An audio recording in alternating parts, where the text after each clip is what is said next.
Fala galera, aqui fala o Screenters pra vocês mais um vídeo. E este vídeo será de Skywars, que eu estarei jogando aqui com quem? Robin Hood! Só que não. Vambora. Ai, tá. Esqueci de me logar no site. Pera aí, vou dar um corte pra vocês verem minha senha. Voltei galera, coloquei minha senha aqui. Agora vamos pra Skyzinho.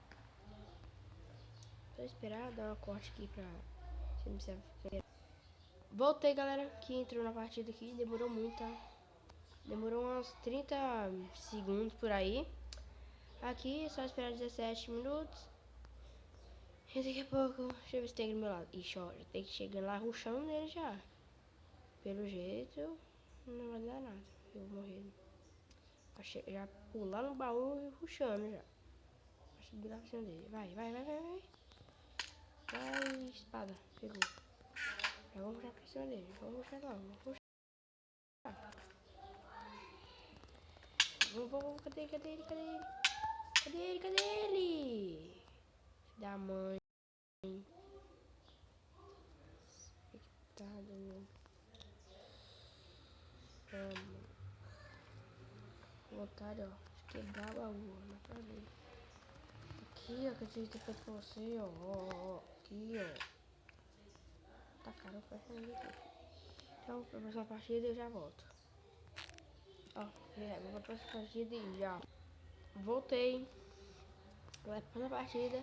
Agora, isso que é um Skywars de verdade. Porque não tem ninguém aqui, não, tô nem aí.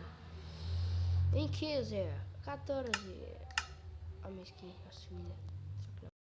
Eu fiz assim. Peguei a template daí e fiz. Vai, 4, 3, 2, 1.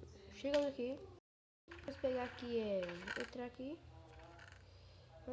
Aqui.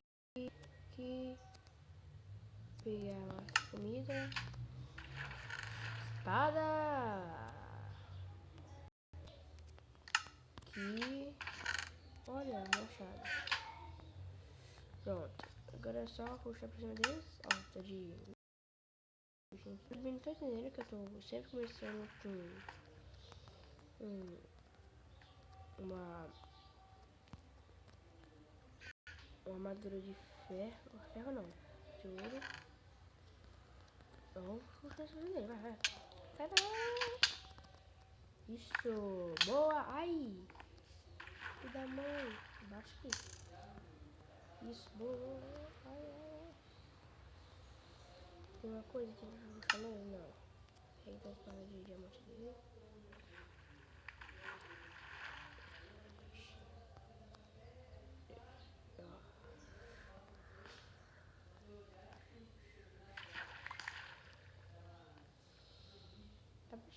Aí, ai, filho da mãe. Ai, corre dele, se você está morrendo de flecha. Ah, não. Olha isso. Aí, eu morri pra ele. Deixa eu ver. Morri pra ele. Que merda. Pera aí que eu vou pra próxima partida. Voltei, galera. Infelizmente, eu fui desconectado do servidor. Então, por isso, espero que tenham gostado. Se você gostar, dê um like, adicione os favoritos e também mostre seus amigos para eles entrarem no meu canal. E vamos ajudar eu a crescer, hein? E tchau, galera!